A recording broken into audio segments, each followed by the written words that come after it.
Hi, my name is Nihat and I'm a developer at Urban Games. Today I have the great pleasure to show you an exclusive gameplay preview of the Transport Fever 2 Console Edition. Transport Fever 2 is a tycoon game where the player connects towns and industries to let the world grow and to earn money.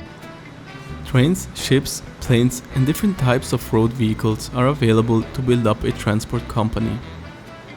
The game starts in the 1850s and the player experiences the change of time until today.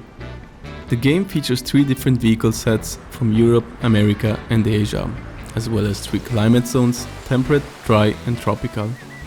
For this video I have prepared a map with pre-built infrastructure and lines to give you a better overview of the game. Welcome to our fictional tropical island featuring Asian vehicles in the 1970s. The main goal of Transport Fever is to build up a profitable transport company. You earn money by transporting people and cargo. Towns play a central role in the game. The more they grow, the more money you can make. People either commute between home and work or like to go shopping by walking, using their cars or with public transportation. Via the radial selector, the layer menu can be accessed to visualize the land uses. People live in the green buildings, go to work in the yellow industrial buildings, and go for shopping to the blue commercial buildings. Cargo, on the other hand, is transported along the production chains to be finally delivered to buildings within towns. There is another layer to identify the exact delivery locations. Now, let's inspect a town to understand their requirements and mechanics. For that, I open the town window of Nagoya, which explains in detail how town growth works. Here in the window we can see all its requirements, the current level of fulfillment and the impact on town growth. The first requirement is the reachability of workplaces and shopping facilities via public transport. As seen here, the inhabitants of Nagoya can already reach 2 destinations, thanks to the ship line going to the second island and the train line connecting one of the neighboring towns. However, not all people in town can reach the train station, as stations have a limited catchment area, shown here with the white highlighted buildings. People outside of this area are not able to walk to the station and can't use the connections offered there. Therefore, to further increase the town's reachability number, we need to extend the reach of the station. We should introduce a bus line. Starting here, I will connect all 3 land use districts to this station. This will allow all town inhabitants and also people from neighboring cities who are arriving at that station to reach work and shopping places in Nagoya by bus. Having built the stations, it's just a few button presses to add a new line connecting them.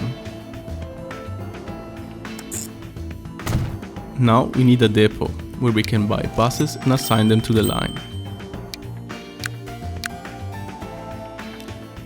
The buses will spread out automatically, and over time, more and more passengers will start to use the line. As we can see in the top row of the city window, the number of destinations has already increased significantly, as the inhabitants of Nagoya have now more places to go shopping and to work. This will help grow the city. We can still increase this value by expanding the public transport even further. As Kobe already has a bus service near the train station, another good option is to improve the capacity of the train line from Nagoya to Kobe. This can be done by editing the existing trains.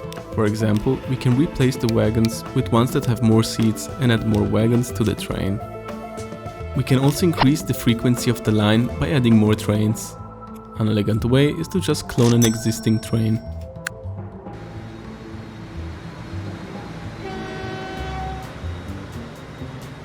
Besides the public transport, private transport destinations also have an impact on town growth. If I take a look at the destination layer, I can find out where people are traveling by public or private transport. Players can use this information to enhance the reachability of cities for people using their cars.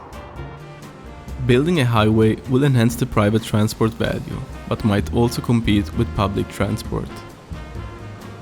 Next, we will have a look at the demand for cargo. Each city demands at least 2 different types of cargo. One for the commercial district and one for the industrial district, as we can see here in the cargo layer. Nagoya's commercial district demands food, which is one of the more simple cargo chains that can be built in the game. Luckily, there is a food factory not far away from the city. It is currently not producing anything, because it lacks the required resources. So the first step is to connect a nearby farm and deliver grain to the factory.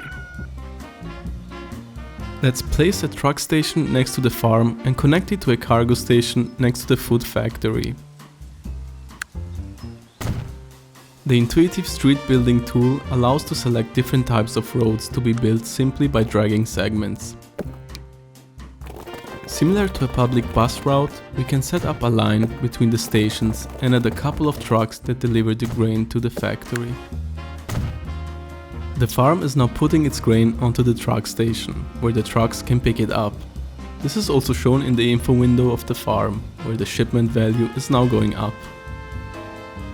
When the trucks drop off the grain at the food factory, the grain counts as transported, and the player earns some money. At the same time, the factory starts producing food. Now, the food factory has nowhere to ship its goods, so let's deliver it to Nagoya. We can simply build another station next to the existing truck terminal, as it makes a connection between the station and the factory. Like streets, train tracks can be built by dragging segments from a start to an endpoint. The train station in Nagoya is located in the commercial district, so we can directly drop off the cargo at the station, and it will be delivered to all the buildings within its catchment area. Let's wait for the train to deliver its first load of cargo. As we can see in the town window, as soon as the food is unloaded at the train station, it starts to cover the demand of the town. Over time, this will affect the city's growth positively.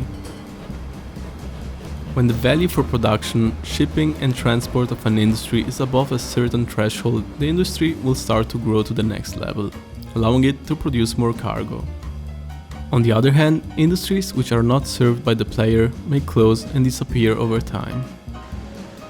For longer distances or across large lakes or the ocean, planes or ships might be a good solution to connect industries and towns. While our inhabitants are happy to have public and private transport services as well as supply with cargo, there are also things that hinder city growth.